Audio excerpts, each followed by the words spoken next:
غزوات د رسول الله چې دی 21 دي 21 غزوات یې کړي دي نو دلته چې دا روایت دی زید ابن ارقم چې کوم روایت کې 19 ویلې ده چې 19 کړي دي نو دنه دوا پاتې شوي دي دوا د دې نه پاتې شوي دي وای دا د ذکر 19 ویلې دي هغه دوه کې هغه دا ویلې دي چې هغه اولنۍ غزواتو چې کان اول غزوات ذات العشير و او العشيرتي اول د غزواتو نه دی دا خودلې دا حال دا دی چې هغه مسلم په د روایتو کې راځي چې اولنۍ غزوه ابوا او بیا بواتو او بیا ورپسې کوم یو عشيره وا نو دا اول عشيره ته ویلې دا غدوته پاتې شوی دي نو ذکر روایت ټول د څو غزاګانو صحیح دي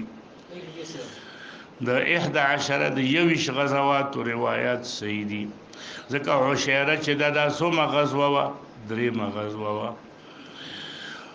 وبه حدثنا عن ابي اسحاق قال كنت الى جنب زيد بن ارقم غزواتو نه مراد هغه چې نبی علیہ السلام پکې په بنفسه شریک شوی جنگ پکې شوی کنه شوی او چې نبی علیہ السلام پکې وتلې په خپل نو زید ابن ارقم ته ویلې شو کم غزا نبی صلی الله علیه وسلم من غزوه قالت 19 قلت کم غزوت انت معه تا وسره غزاګانو کې شرکت کړې زید ابن ارقم ته قال 17 ما په ولسو غزواتو کې وسره شرکت کړې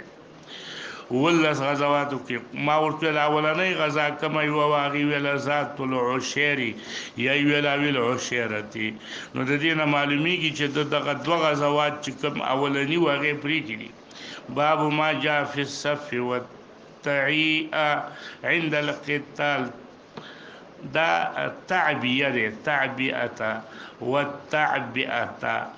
وفي الصف والتعبئه تعبیه الجيش چې دی هغه تهيئه الجيش ته ویل کیږي په مواضعه چې هر یو سړی خپل ځای وکي چې تبدل تودلېږي تبال تودريږي ګوره تب پاغه ځای کې ودرېږي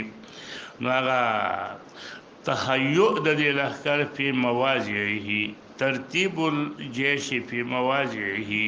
دې تعبیه وي صف جوړول او تعبیه عند القتال وبه حدثنا عن عكرمة عن ابن عباس عن عبد الرحمن بن عوف قال عبأنا النبي صلى الله عليه وسلم ببدر ليلا عبأنا تعبیه وکړه زمونږه هر یو کس تیزه وخودو چې تبدل تودريږي قال ابو عيسى په دې باب کې دور نم روایت دی وسالت محمد ابن اسماعيل البخاري عن هذا الحديث فلم يعرفه وقال البخاري ویل محمد بن اسحاق سمع ثابت د اکرمنا وحين رايته او دغه وخت ما امام بخاري ولید چې کان حسن الرأي في محمد بن حميد الرازي او به رسته به چې چا پوښتنه وکړه د محمد ابن حمید په باره کې نو داغه تضعیف وکاو باب ما جاء في الدعاء عند القتال کله چې ته جنگ کې د دشمن سره مخ شې نو